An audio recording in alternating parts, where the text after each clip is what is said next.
The second day is over. You have now 8 more left to work. To work diligently, ardently. Second day, slightly better than the first day. Slightly better. The difficulties are still there. What a wandering mind,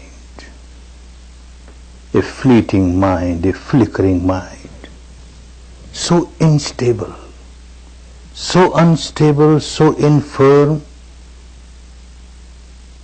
so agitated, no peace, no tranquility, so wild, like a wild animal, a monkey mind, grasping one branch after the other, one branch after the other, one object after the other, one object after the other, highly agitated, certainly very wild, like a wild bull, a wild elephant. When it comes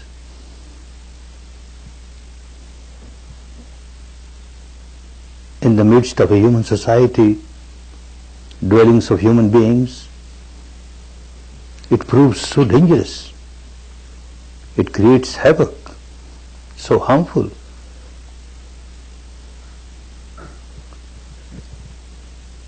But an experienced person, a wise person,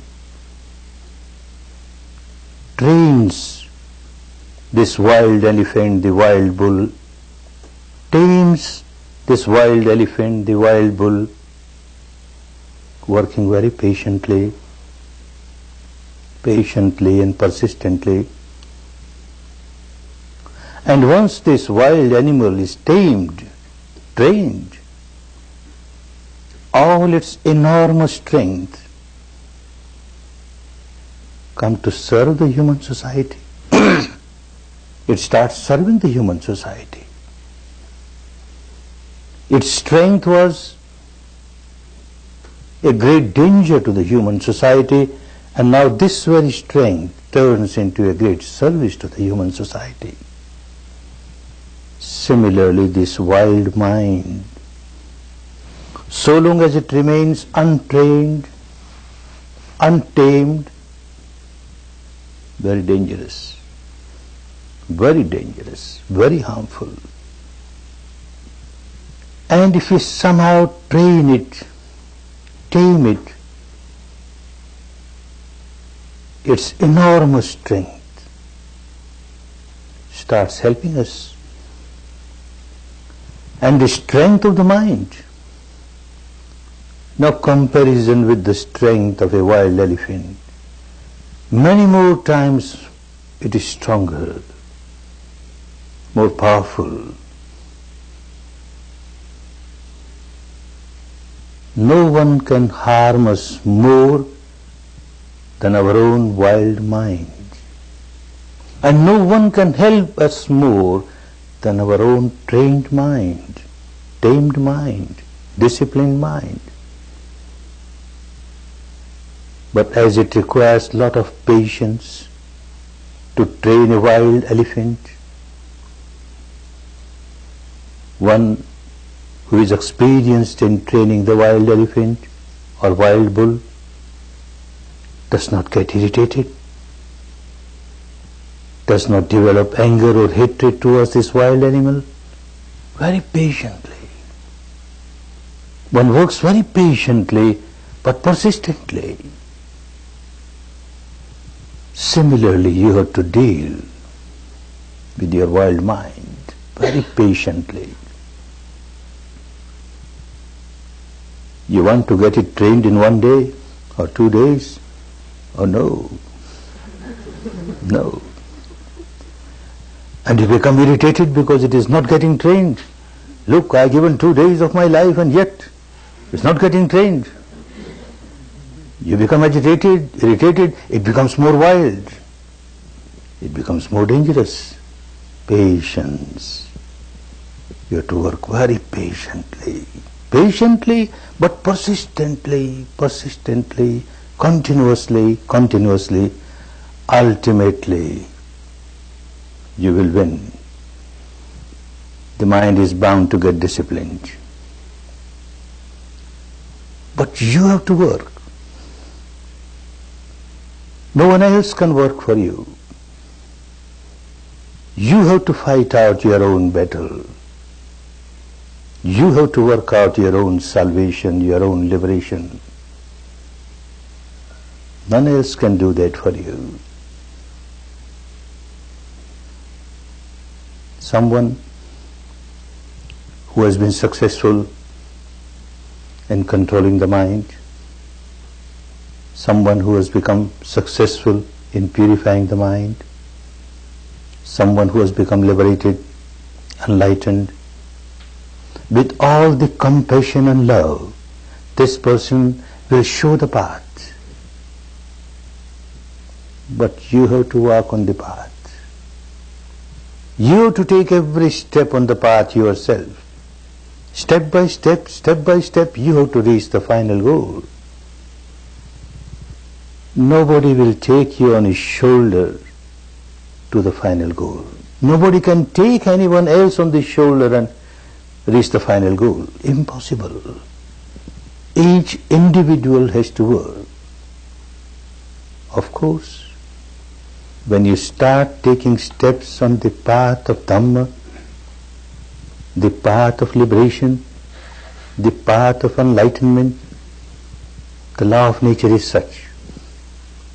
The universal law of nature is such that you get tuned up with the good vibrations of saintly people, good vibrations of Dhamma, and you get all the inspiration and the strength.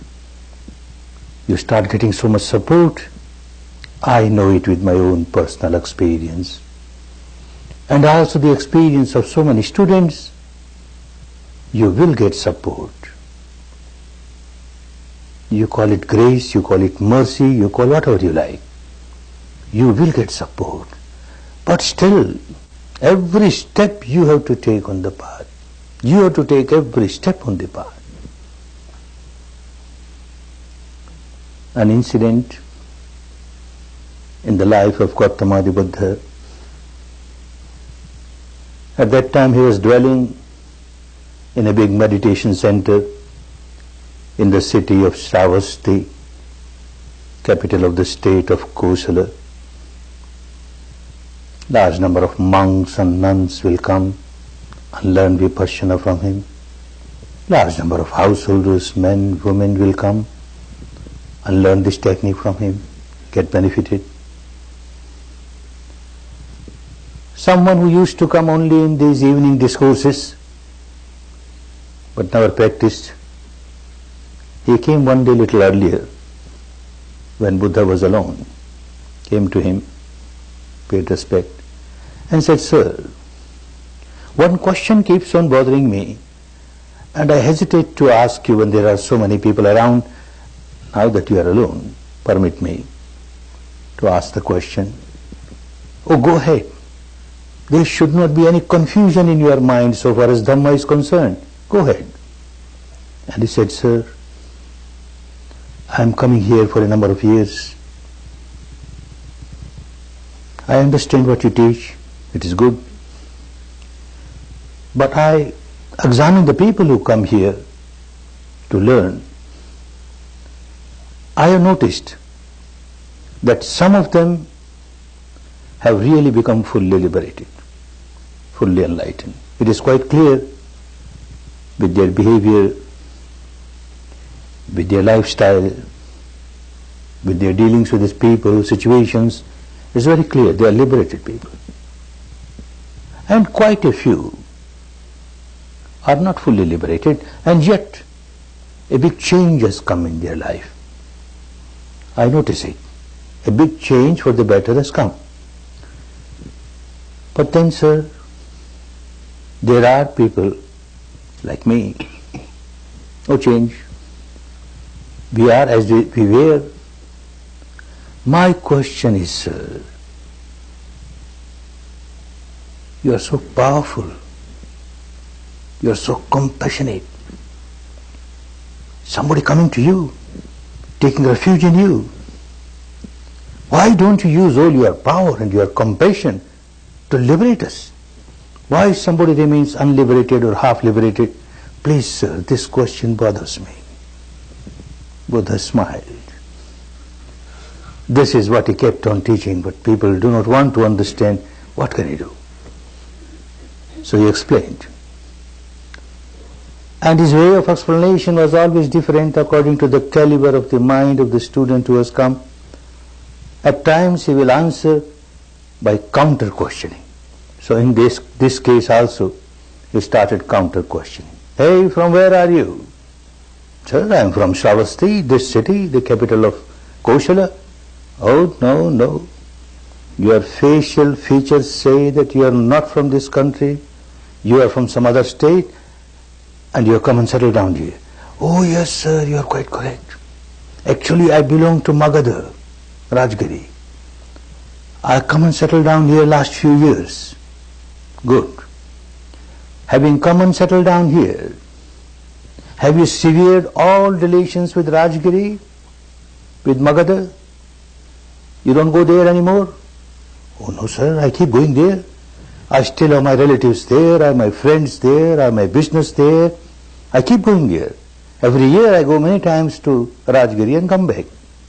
I say, you keep going from here to Rajgiri. So certainly you must be knowing very well the path from here to Rajgiri, because you have walked over the path so many times. Yes, sir, I know the path so well.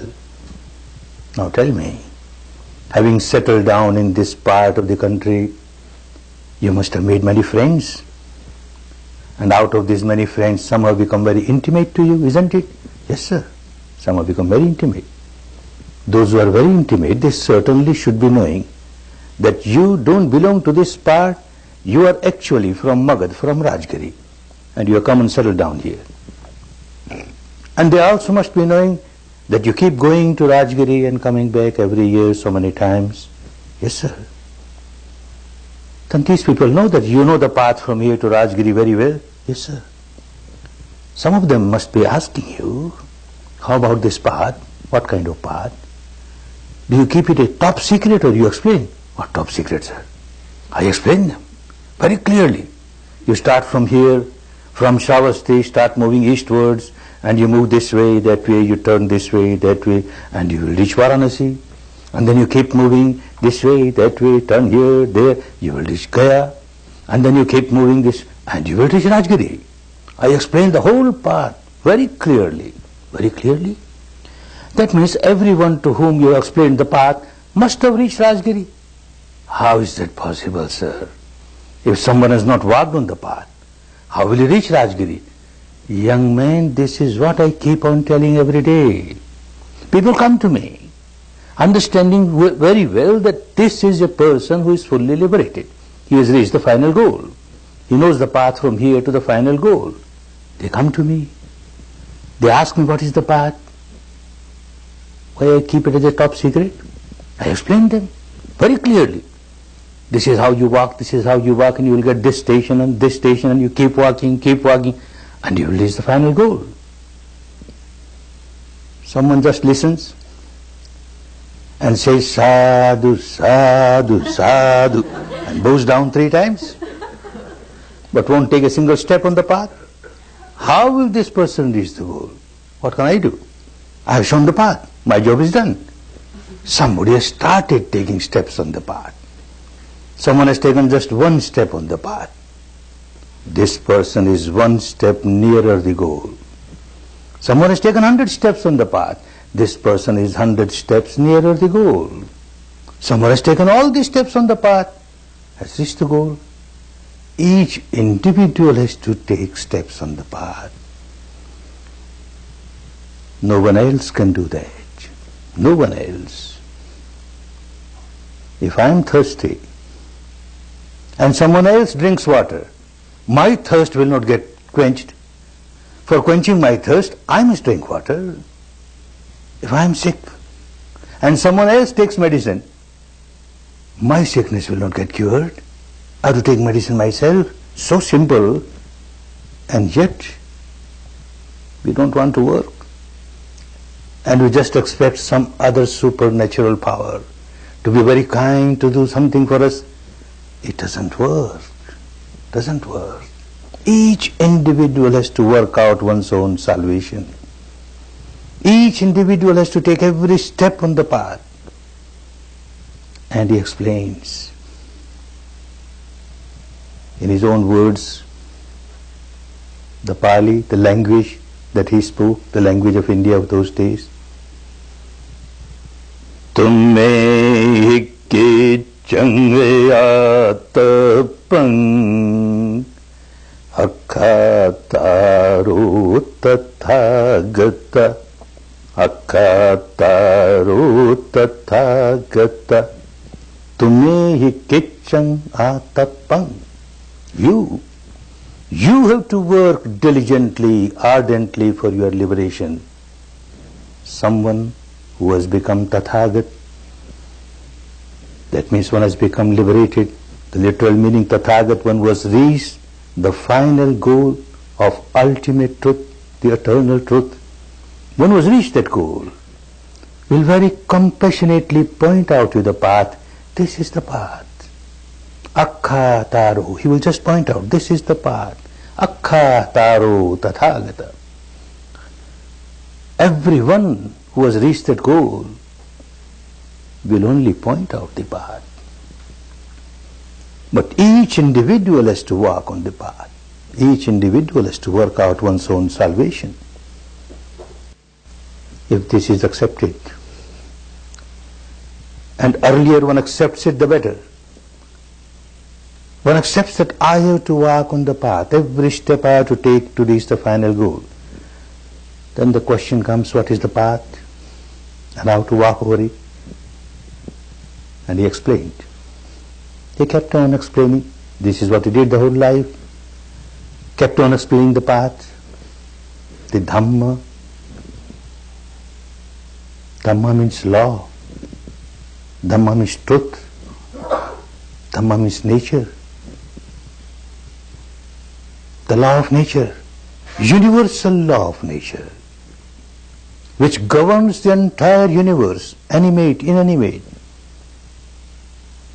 is now a sectarian, universal. One has to understand what is this law, what is this nature. One has to understand that if I break the law, I get punished, then and there. If I live a life in line with the law, in accordance to the law, I start getting rewarded. I start moving towards the final goal of liberation. And this is the path. Someone came to him and asked him, sir, in few words, few simple words, tell me what is the path. I can't understand high philosophies and all that. And Buddha smiled. Dhamma is not for high philosophies. It is for people to practice. So they must understand what it is. If they don't understand and simply play intellectual game with it, it doesn't help. Dhamma is always explained in very simple words. All right, I will again explain you. And he explained in few words, again in his own words, in the language that he spoke in those days. Sabba papa saya karanam kusala sayupasampada sachita pariyudapanam etang buddhana sasanam. Etang Buddhana Sasanam. Sasanam is the teaching. Buddhana, all the Buddhas, This is the teaching of all the Buddhas. He never said, this is my teaching. Buddha is not a name of somebody. Buddha means an enlightened person, a liberated person. His name was Gautama. And to become Buddha is not monopoly of only one person, not just only Gautama can become Buddha. Anyone can become Buddha. Of course, it is not that easy. You come for 10 days and become Buddha. No. Very hard work. Very hard work. Yet, doing hard work, there is every possibility of everyone becoming a fully enlightened person, becoming Buddha. And when someone becomes a Buddha, he will teach this and nothing else. This will be the teaching of every enlightened person. What is it? Sabba papassa akaranam. Akaranam, abstain. Sabba, all. Papassa, all sinful activities. Abstain from all sinful activities, unwholesome activities. And kusalasya upasampada. Perform wholesome actions, pious actions. Enter the field of piety, upasampada. Get ordained in piety, upasampada. And say chitte pariyodapanam. Keep on purifying your mind. Keep on purifying your mind. That's all. Abstain from unwholesome sinful actions, perform wholesome pious actions, and keep on purifying your mind. The entire Dhamma in totality is contained in it. Nothing is missing. You won't have to add anything to this. That is why it is called Paripunnam, complete. It is complete. And you won't have to take out anything from it. There is not even a dot which is wrong, which has to be taken out. That is why called Parisuddham. So pure, ultra pure. Nothing to take out from it, nothing to add to it. This is Dhamma. Abstain from sinful action, perform pious action, purify the mind. Every religion worth the name will say the same thing. But then, when an enlightened person teaches Dhamma, he teaches a universal Dhamma. He will never teach sectarian. Universal Dhamma, eternal Dhamma. The law of nature is eternal. It was there so in the past, it is so present, it will be so in the future. And it is applicable to one and all. That is Dhamma. But out of madness, out of ignorance, people forget the essence of Dhamma and they make a sect out of it. And this sect or this sect or this sect. Then these very words will start carrying different meanings. Everyone will recite the same thing. Abstain from sinful action. No religion will say you keep on performing sinful actions. Everyone will say the same thing. Perform wholesome action, pious action. Every religion, every tradition will say that. Purify your mind. Every religion, every tradition, everyone will say that. But yet, a big difference. A big difference in the explanations. What is sin? And what is piety? When Dhamma turns into a sect, then that particular sect, the so-called religious people of that particular sect, the so-called pious people of this particular sect, they may be wearing this kind of robe or that kind of robe, maybe having this rosary or that rosary, maybe having this mark over the forehead or that mark over the forehead, this external appearance or that external appearance. Now people belonging to this particular sect will say those who have this kind of external appearance are pious people, others are not. Definition is given, a wrong definition is given. Another definition. Every sect,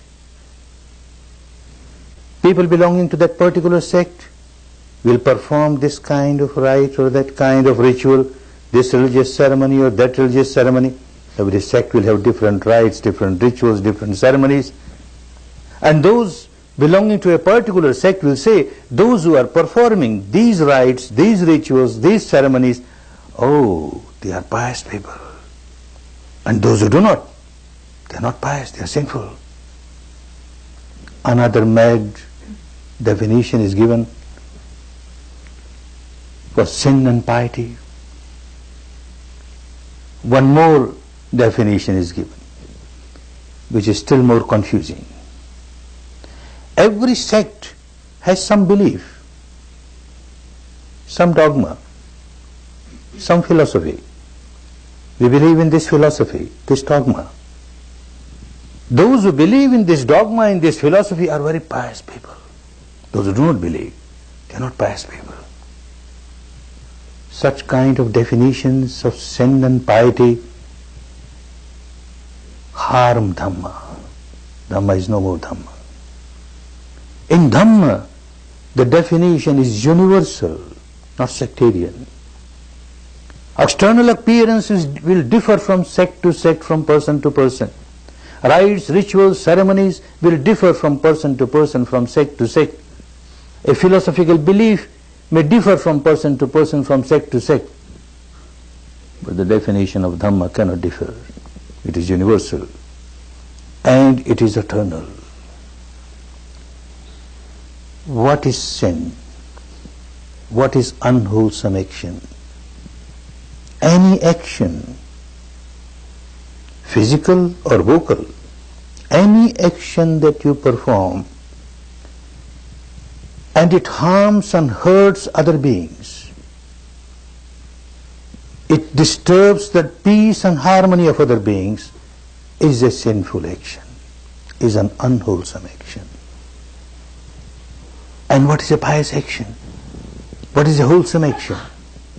Every action, physical or vocal, which supports, helps other beings in living a peaceful, harmonious atmosphere, which does not disturb their peace, their harmony, which does not harm them, does not hurt them, is a pious action, wholesome action. This definition is universal.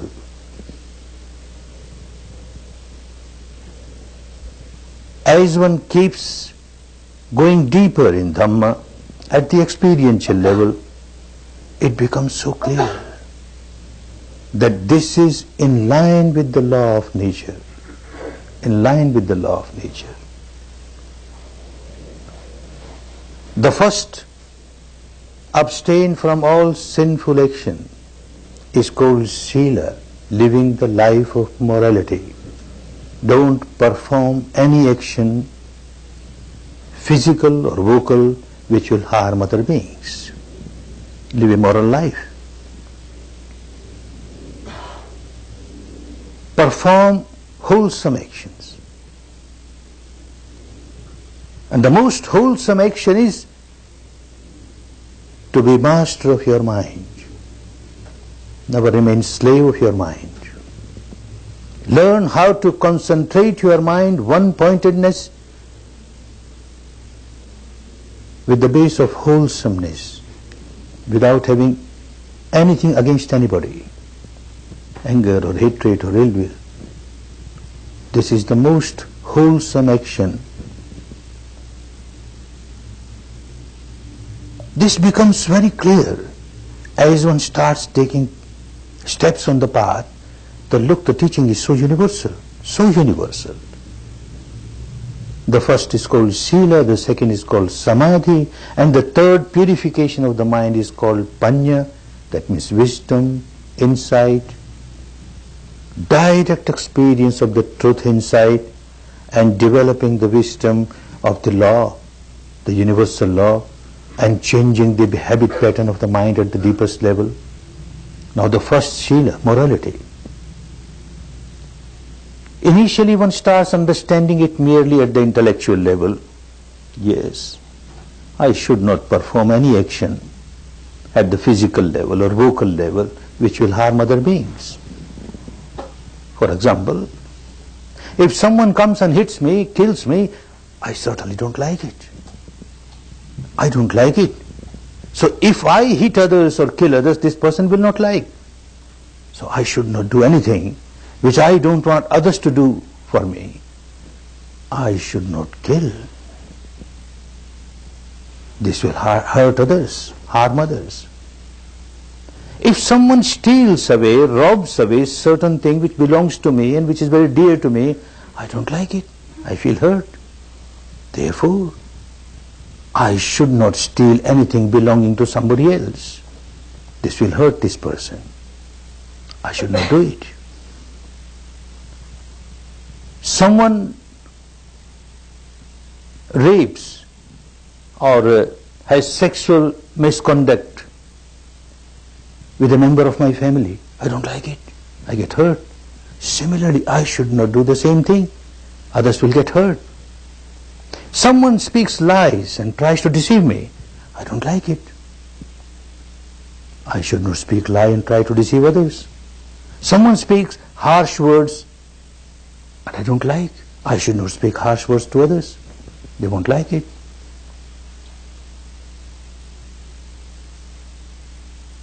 And then, although I understand and everyone understands that one should not do this, should not do that, but when one gets intoxicated by any drug or by liquor, one is helpless. One is slave of that particular intoxication and will perform all those actions which one does not want to perform, and yet one performs. I should not take any kind of intoxicants. This is what one understands at the surface level of the mind, at the intellectual level of the mind. Again one starts understanding, again at little deeper level, but again at the intellectual level. A human being is a social being. He has to live in the society, live with the members of the family and others. If he keeps on performing such actions which disturb the entire atmosphere around, creates disharmony everywhere, disturbs the peace everywhere, how can this person enjoy peace and harmony? If I ignite fire all around there is fire, burning fire, how can I expect the cool, the tranquility within myself? Not possible. So I must help the atmosphere to be more peaceful, more tranquil, and then only I can experience peace and tranquility living in that atmosphere. Yes, becomes clearer. But the Dhamma becomes really clear when one starts practicing it. And an enlightened person takes one to that depth where one starts experiencing the law of nature. It will become so clear at the experiential level that whenever I perform any action, physical or vocal, which has harmed other people, I cannot perform that unless I have generated tremendous amount of negativity in my mind. I can't kill somebody unless I generate anger, hatred, ill will, animosity. I cannot steal anything unless I have generated a lot of greed. I cannot commit sexual misconduct unless I have generated passion. And like this, maybe ego, maybe jealousy, some impurity or the other I must develop in my mind, and then only I perform a vocal or physical action which will harm others. By experience, one who is walking on the path of Dhamma will start understanding it by experience, and will also start understanding that whenever I generate any negativity in the mind, anger, hatred, ill will, animosity, passion, fear, ego, jealousy, greed, any impurity in my mind, Nature does not want it. It goes against the law of nature. And nature starts punishing me. I get the punishment here and now. After death, a punishment will come. Leave that aside. We don't say that, don't believe it, but leave it aside. You will get punishment here and now. Every individual who started walking on the path will start realizing nature started punishing me. Because when I generate anger, I become so agitated, so unhappy, so miserable. It is impossible that I generate anger and feel very peaceful, feel full of tranquility. Impossible. I am bound to become agitated. Similarly, any defilement, I am bound to become agitated. Law of nature is such. Nature has started punishing me. And if I refrain from, abstain from these kinds of activities and don't generate these defilements in the mind, nature starts rewarding me. I feel so peaceful. It becomes so clear. This is the law of nature. Don't harm others. Don't hurt others. Don't perform any action at the physical or vocal level which will disturb others. Because you do not know, you have started harming yourself. You are the first victim of your action. You want to kill somebody, you generate anger. When you generate anger, you are being punished then and there. You are the first victim of your own anger, your own defilement. This becomes clearer and clearer to somebody who walks on the path of Dhamma. Then at a deeper level, because when I started experiencing the truth inside, the behavior pattern, the way of life starts changing automatically. Because one is not experiencing the truth inside, all the time one gives importance to things outside, outside, outside. One does not know how nature has started punishing me. One does not know how the nature has started rewarding me. One does not know at all. Now with this practice, which we will learn for these 10 days, it will become clearer and clearer. And once it becomes clearer at the experiential level, not merely at the intellectual level, not merely at the devotional level because Buddha said so, or our founder of our religion said so, or the scripture says so, that doesn't work. At the experiential level, the direct experience, then it is something like you put your hand on the fire and your hand burns. Now you know, putting the hand on the fire, touching the fire, hurts me. Next time you are very careful not to put your hand on the fire. You don't like your hand to get burned, so you will keep away from this. You will start experiencing it deep within yourself that whenever you hurt others, before hurting anybody, you started hurting yourself. You started burning inside. The hellfire within you starts burning you here and now. And when you live a wholesome action, a good action, which helps others, the kingdom of heaven within, you start enjoying the peace, the tranquility of the kingdom of heaven within. The hell is within, the heaven is within. And this one starts experiencing, and this helps one to practice Dhamma properly. Abstain from all evil actions. Perform wholesome actions. The path is explained in detail, how you will walk on the path step by step. The whole path is called, in the language of those days, Aryo Athangiko Maggo. Maggo means path. Aryo, noble path. Noble path in the sense that anyone who walks on the path is bound to become a noble person. He may belong to this country or that country, this community or that community, this color or that color, this gender or that gender, makes no difference. Anyone who walks on the path is bound to become a noble person, a saintly person, a good-hearted person, a pure-hearted person. That is why it is called noble path. Eightfold noble path. Now this is divided in 3 divisions: Shila, Samadhi, Panya. Shila, morality. Don't perform any action at the physical or vocal level which will harm others. 3 parts of the path come in this morality, Shila. Samma Vacha, Samma Kammanta, Samma Ajiva. The word Samma means right. Right. Samma Vacha. The speech must be right, wholesome. How can you know what is wholesome, what is unwholesome? If you know what is unwholesome and you abstain from it, what remains is wholesome. What is unwholesome, so far as speech is concerned, your vocal action is concerned, you abstain from speaking lies. This is unwholesome if you speak lies. You abstain from speaking harsh words which hurt others, does not help them in any way. Because if you do that, it is unwholesome. You abstain from speaking words of backbiting.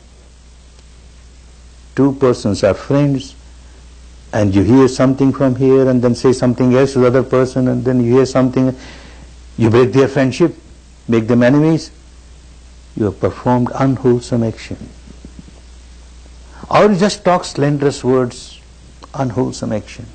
Useless words, wasting your time, wasting the time of others, unwholesome vocal action. Abstain from all these, and what remains is the wholesome action, Samma Vacha, wholesome vocal action.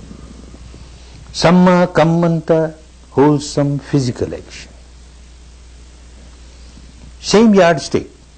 Any action which hurts and harms other beings is unwholesome. You abstain from that, and what remains is wholesome. Don't kill. Don't steal. Don't perform sexual misconduct. Don't take any kind of intoxicants. If you abstain from that, then all your physical actions are wholesome, automatically wholesome. What remains is wholesome. Samma Ajiva, right livelihood. Unless one is a monk or a nun or a recluse or a hermit, in that case one goes out with a begging bowl and doesn't keep anything with him or her. But a householder is not supposed to go out with a begging bowl. Has to work to earn livelihood, and work hard and work honestly without harming others. Now the same yardstick, without harming others. Your profession, your dealings must be such that yes, you get your remuneration from that, but it does not harm others.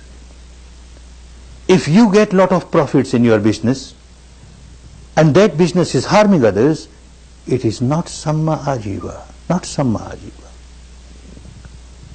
If your means of livelihood is such which encourages other people to break Shila and live an immoral life and disturb the peace and harmony of others, it is not a Samma Ajiva, not a right livelihood.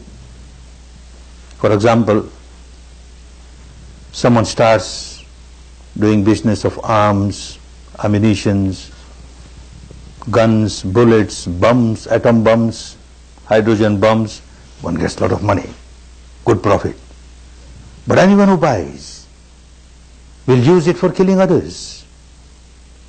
Not a good livelihood, not a right livelihood. Someone says, I don't kill. Yes, you don't kill. But you help others to kill. You are encouraging others to kill. Not right livelihood. Someone deals in flesh or meat, fish, and say, I don't kill.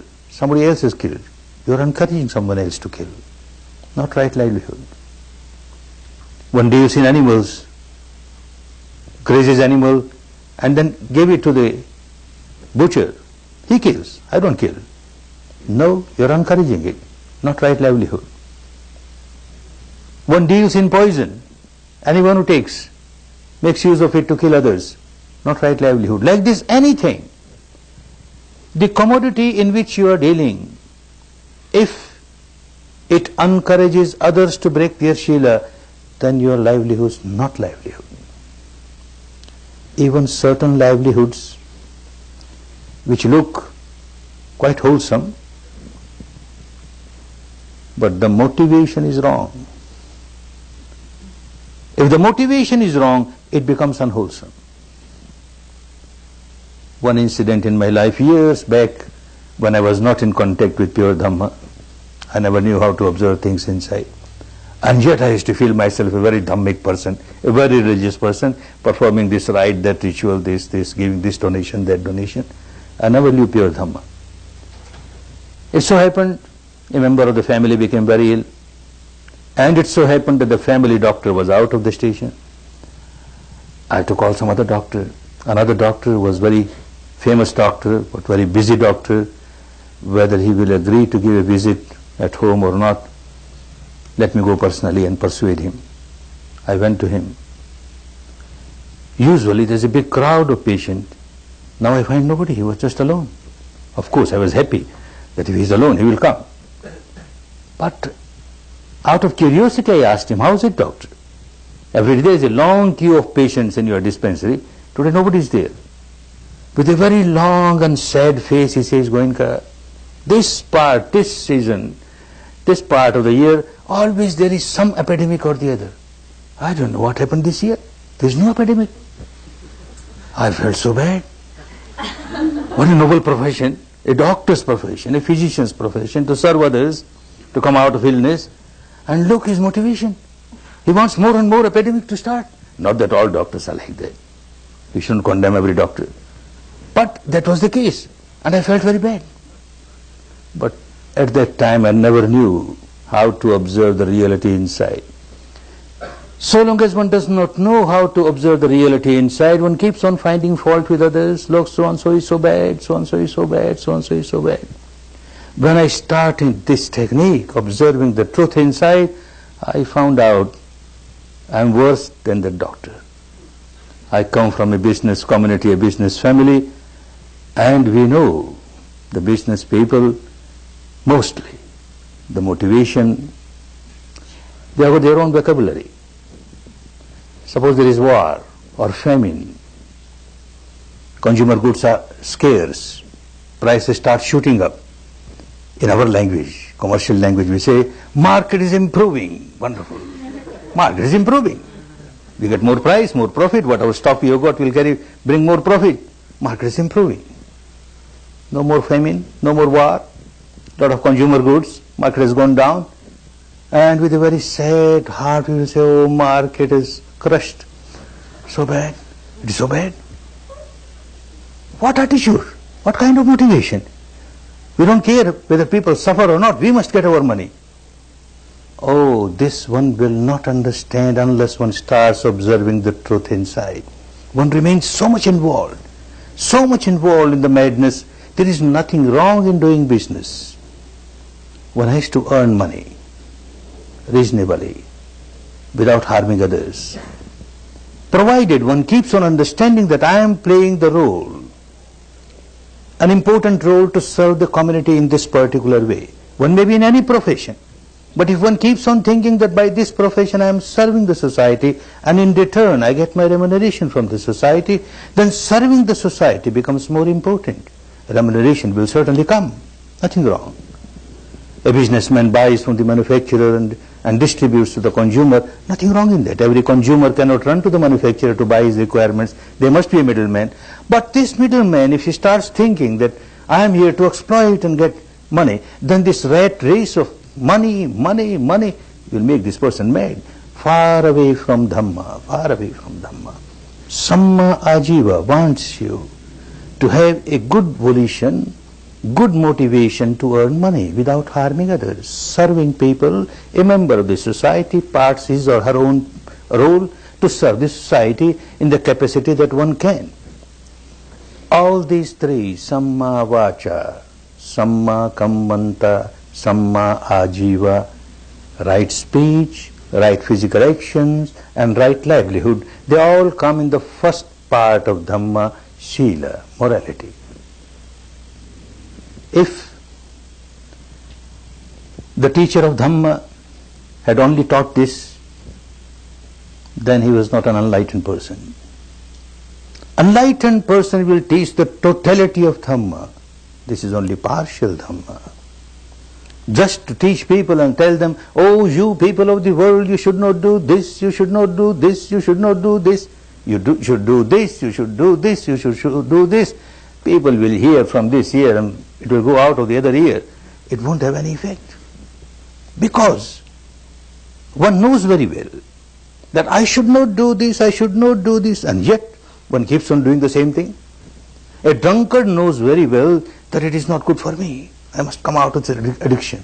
It is so bad. A gambler knows very well, I should not do this. And yet when the time comes, he forgets everything. He drinks, he gambles. Why? Because he has no control over the mind. He has no mastery over the mind. He is slave of his own mind. He is slave of his own behavior pattern deep inside.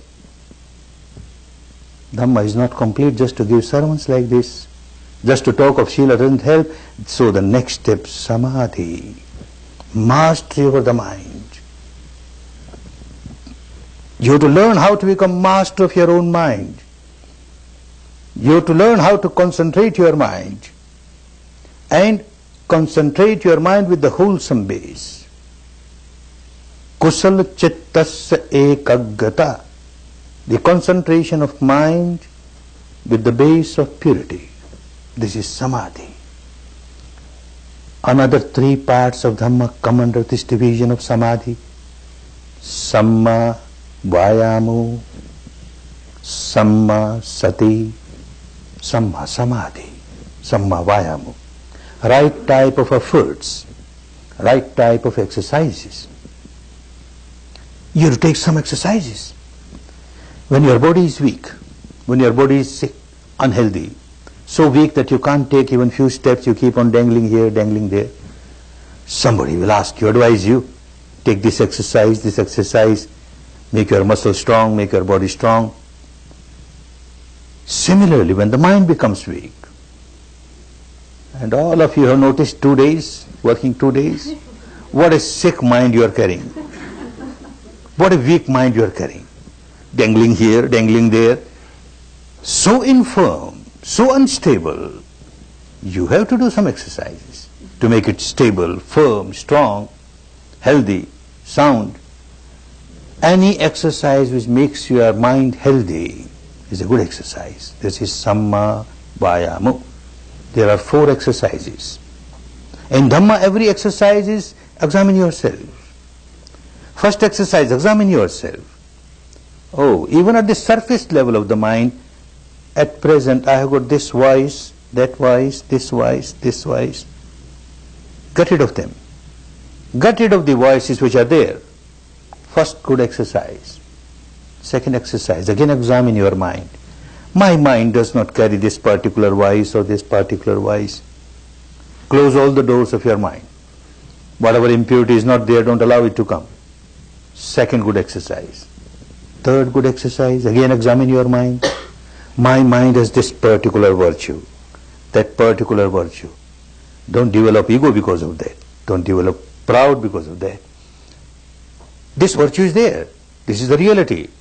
Now I must see that I preserve it, I maintain it, and I multiply it. Again examine your mind. And you find that you don't have this particular virtue or that particular virtue. Open all the gates of your mind. Welcome. This virtue which is not here should come in. Should come in. These are the 4 healthy exercises to make the mind healthy, strong. This is what you started doing indirectly. And the next, samma sati, awareness. Right type of awareness. What is right type of awareness? The awareness of the reality of this moment pertaining to your own physical and mental structure is the right type of awareness. Awareness cannot be of the past. The word sati has got 2 meanings. One meaning is a memory which has nothing to do with this part of Dhamma. A memory is of the past. You keep on thinking of the past. This is not samma sati, this is not right awareness. Awareness cannot be of the future. You will be just thinking, you will be just imagining, you will be just dreaming. Doesn't help. Awareness is real when you are with the awareness of the reality of this moment as it has manifested itself from moment to moment, from moment to moment. And this reality must be pertaining to your own being. This mind, this matter, the combination of the two. This is what you started doing. You started observing your breath coming in, going out, from moment to moment, as it is. If it is deep, it is deep. If it is shallow, it is shallow. If it passes through left nostril, right nostril, both the nostrils, just the reality as it is, as it is. Of course, for a new student, you are permitted, when you can't feel the breath which has become very subtle, then you are permitted to take a few intentional breathings, conscious breathings, slightly hard breathings, but just a few. And you are again to come to the natural breath, normal breath, so that you make your capability, you develop your faculty to feel the subtlest breath very clearly, the softest breath very clearly. Then you are with the reality as it is, not as you want it to be, but as it is, and that is called yatha bhuta, as it is, from moment to moment as it is. You have been doing that. And another thing, the whole path takes you from very gross, intensified, solidified, apparent reality, because that is what you experience initially, and then you move towards subtler reality. Explore the entire field of this material structure, from the grossest reality to the subtlest reality. Explore the entire field of the mental structure, the mind and the mental contents, from the grossest reality, surface level, and then subtlest reality. In the language of those days, he said, Olariko, from Olariko to Sukhuma. Every step must be towards Sukhuma. Subtlety. You cross the entire field of subtlety of mind and matter, then you experience something which is beyond mind and matter. The entire field of mind and matter, you will notice, is a field where things arise, pass. Some change is taking place. There is a constant flux, a constant flow going on. But when you cross this field, nothing arises, nothing passes. This is something, the eternal, ultimate truth, you can't imagine. On the path of Dhamma, nothing should be imagined. And nothing should be accepted because a Buddha said so, or because your teacher says so. You have to experience it. And that experience will make you a totally changed person. Experience of that ultimate truth, even for a few seconds, turns one into a saintly person, naturally. And the entire path, as you are moving from the gross reality towards the subtler, is a process of purification, and you will understand as you proceed further on the path. So one thing clear, that you are moving from the gross reality towards the subtle reality. But understand, you can't create subtle reality. You have to leave it to the Dhamma, you have to leave it to the nature, and nature will keep on working. So for you, whatever manifests itself, you are just aware of it. Initially you have to take few hard breaths, and you are aware of it. Then naturally the breath becomes subtler and subtler, softer and softer, finer and finer. You are aware of it. Now, today, whole day, you were aware of the touch of the breath within this limited area. You have chosen a small area. The Buddha wanted us to work with the small area, because smaller the area, the subtler the mind is bound to become. More sensitive the mind is bound to become. Now small area, tomorrow, day after tomorrow you will have still smaller area. Now you work on the triangular area. Within this triangular area, whole day you were working the touch of the breath, anywhere on the inner walls of the nostrils, touch of the breath, anywhere on the outer rings of the nostrils, touch of the breath, anywhere on the area below the nostrils, above the upper lip, touch of the breath, touch of the breath. Now tonight and tomorrow whole day, you will experience something subtler than that. As this touch was there all the time, but you never cared to be aware of it because you never practiced. Now by practicing, you made your mind sharper to feel this touch. Similarly, there are subtler things which are there all the time, but you never care to be aware of it. Now this technique will help you, and you will start feeling one thing, one reality, which will become very clear, very evident. You will notice that the breath that went in, and when it came out slightly warmer. The temperature of the incoming breath and the outgoing breath differs. The outgoing breath is slightly warmer. This is truth, but you never care to be aware of it. And it is just natural. The temperature of the outside atmosphere is lower than the temperature inside the body.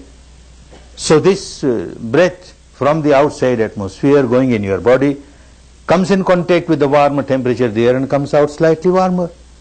You will notice that the outgoing breath is slightly warmer than the incoming breath. And then very soon you will start experiencing something more. Something, some reality which has nothing to do with the breath. You use the breath to move towards the subtler reality. Now even without using the breath, what is happening? You have been working on this small area, this triangular area. By tonight, by tomorrow, you will start experiencing some biochemical reaction taking place here. Some electromagnetic reaction which is taking place throughout the body. Throughout the physical structure, every moment there is some biochemical reaction or the other. Some electromagnetic reaction or the other. And because of that, some sensation or the other. Throughout the body. Wherever there is life, there is bound to be a sensation. Now in this area, you will start feeling some sensation. Not necessarily this particular sensation or that particular sensation. Any sensation that crops up. Maybe heat. You start feeling heat in this area. Within this area only. Heat. It can be body heat, it can be atmospheric heat. Heat, you just observe, there is heat at this moment, there is heat, that's all. Maybe cold, maybe perspiration, just observe, do nothing. Maybe an itching sensation, again just observe, an itching sensation. Don't react to it. An itching sensation, and you start reacting, you started rubbing it or scratching it, then it is not sammasati. Sammasati is just observe. Do nothing. Observe the reality which has manifested itself. And itching is starting. Let me see how long it lasts. It becomes stronger, stronger, stronger, but ultimately passes away. No itching is eternal. It is not going to stay forever. Let me see how long it lasts. Any sensation, not going to last forever. It arises, sooner or later passes away. It arises, sooner or later passes away. And you are just a silent witness of things that are happening. Maybe itching, maybe a ticklish sensation, at times maybe a prickling sensation, at times maybe a throbbing sensation, a pulsing sensation, maybe a sensation of lightness, maybe a sensation of heaviness, maybe pressure, maybe tension, maybe strain, maybe even pain, maybe a sensation of expansion, contraction, maybe a sensation of numbness, maybe a sensation of dryness, maybe a sensation of moisture, anything. You can't choose sensations. It's a choiceless observation. Let the nature play its own role. Let Dhamma play its own role. From moment to moment, whatever manifests itself, this is the reality of this moment, and your job is just to accept it and observe it, without reacting to it. Just observe, just observe, just observe. Don't look for something which is not there. Otherwise you will get lost. Whatever comes up there, you accept it and observe it. Quite possible that you may feel a sensation which you cannot name or label. Not necessary to name or label. Even the sensations that you can name or label should not be named or labeled. No. Something is happening, and you are just observing it objectively without reacting to it. Our purpose is served. This is what the technique wants us to do. Just accept the reality of this moment as it is without reacting to it. So any sensation, maybe at times you don't feel any sensations. Sensation is there every moment on every little particle of the body. But your mind is very gross, so it can't feel subtle reality. So at times you don't feel anything within this limit. Then fall back to respiration. Your respiration all right. Keep on working with respiration, and suddenly a sensation crops up. Then start giving importance to the sensation that has cropped up and remain with that sensation. The sensation passes away, some other sensation might crop up. That passes away, something else might crop up. Nothing crops up, again respiration. Either respiration or sensation, but give more importance to sensation. Quite possible at times you may feel more than one sensation in this area. 2, 3 sensations at the same time. Don't get confused because of that. Choose one, and choose which is subtlest. One which is very strong, you can feel it so easily. Leave that. One which is very feeble, give importance to the feeble one and try to feel that feebler one. Your mind will become more and more sensitive, more and more subtle to feel that. Understand you have to keep your attention within this limited area. This will make your mind sharp and more sensitive. If you allow it to scatter throughout the body, then again it will remain very gross and it will feel only very gross sensations, and you can't go to the depth as Buddha wanted you to go to the depth. So while you are here, something might start on other parts of the body. You can't stop it. Never try to stop it, but ignore it. Don't give it any importance. Something is happening somewhere. My job is to explore the reality of this area, this triangular area. If anything happening on the inner walls of the nostrils, any sensation crops up, I will observe. Any sensation crops up on the outer walls of the nostrils, yes, I will observe. Any sensation crops up on the outer rings of the nostrils, yes, I will observe. Any sensation crops up on the area below the nostrils, above the upper lip, yes, I will observe it. But anything beyond that, I will ignore. Then you will find your mind is limited to a small area, and working on a small area it becomes sharper and sharper, sharper and sharper. Work this night and then tomorrow whole day. This is Samma Sati, and the next is Samma Samadhi. Now Samadhi is concentration of the mind, but Samma Samadhi is different, with the base, wholesome base. And what is wholesome base?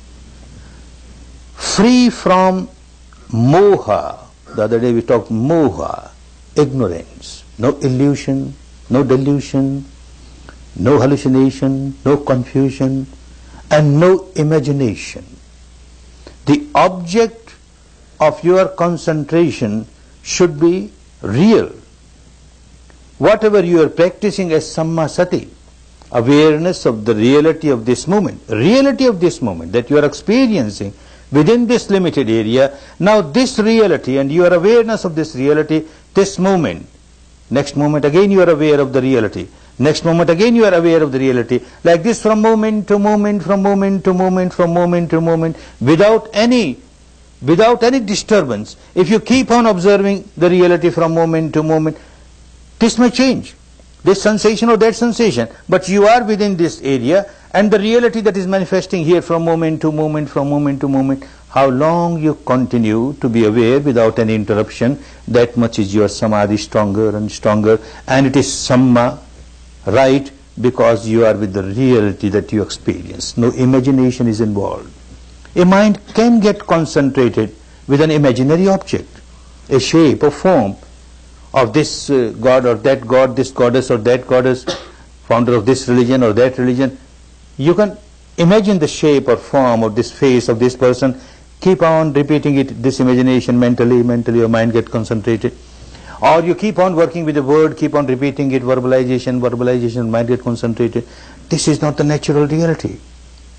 You see, the Shila that you practiced is to take you to the second step of Samadhi. And the Samadhi that you are practicing is to take you to the third step of Panya. It is all progressive, moving towards the final goal. So if you take any other object, which is either imaginary or it is your own creation, you impose something which is not there, then it will not take you to the final goal. So object should be whatever comes up within this area, and you are aware. You are just aware. Moment to moment, moment to moment, you are aware, you are aware, you are aware. How long you are aware? Continuously. Keeping the attention within this limited area is Samma Samadhi. Otherwise, mind can get concentrated with, as I said, ignorance, these imaginary objects, or with the base of greed, raga, or with the base of aversion, dosha. You would have seen a hunter fully concentrated on his double barrel gun, a prey coming and he will shoot and kill. Concentration is there, but this is not Samma Samadhi. A cat standing near the mouse hole, fully concentrated. The mouse comes out and it jumps and devours it. Fully concentrated, not Samma Samadhi. Every unwholesome physical action or vocal action is done with some amount of Samadhi, concentration. Even a pickpocket picks your pocket. Mind is concentrated, very aware what he is doing or she is doing. This is not Samma Samadhi. It must be free from craving, free from aversion. When you were observing your breath, you were free from moha, ignorance. The truth that you are experiencing, there is no confusion about it. The breath is there. The touch of the breath, yes, the touch of the breath is there. And now these sensations, the sensations are there, and you are observing. And you are not observing with craving or with aversion. As with the breath, there was no craving, no aversion. Similarly, with the touch, there was no craving, no aversion. Similarly, now the sensations that you experience here, no craving, no aversion. Things are just happening, and you are observing objectively. Objectively, this makes the samadhi Samma Samadhi. And this helps you to move in the next field, the third field of Panya. That is wisdom, that is insight, which will purify the mind not merely at the surface level. Shila takes you to Samadhi where you develop mastery over the mind. But this mastery over the mind is at the surface level, slightly deeper, and Panya takes you to the depth of the mind. And at the deepest level, the third part of Dhamma is to purify the mind at the deepest level, the so-called unconscious level, the source of your misery, from where all these impurities arise, originate, and they multiply. The stock of your past impurities that you accumulated, all of them have to come up on the surface and pass. Come up on the surface and pass. That will be Panya. We won't discuss about it today, we'll discuss tomorrow. Because day after tomorrow you are entering the field of Panya. Theory and practice should go together. So tomorrow we discuss about Panya so that you practice day after tomorrow. Now you are in the field of Shila. You are observing all the precepts that you have taken very meticulously, very scrupulously, and you are practicing your Samadhi, awareness of the reality within this limited area from moment to moment, from moment to moment. Make use of the time. Make use of the opportunity with a good base of Shila, living in this environment. In a camp, a meditation camp like this, there is no reason, there is no reason that you should break any of the Shila. And you got all the tranquility, the calmness, the good atmosphere around you where you can work with your Samadhi. Make use of this. The time is very important. The opportunity that you have got is so good for you. The facility that you have got here. And the wonderful Dhamma, the wonderful technique, the non-sectarian universal technique. So rational, so scientific. Make use of it. Make use of it for your own good, for your own benefit, for your own liberation. Liberation from all the bondages, the shackles, the chains of ignorance, of craving, of aversion, and to come out of all the misery and enjoy real peace, real harmony, real happiness. May all of you enjoy real peace, real harmony, real happiness, real happiness. Bhavat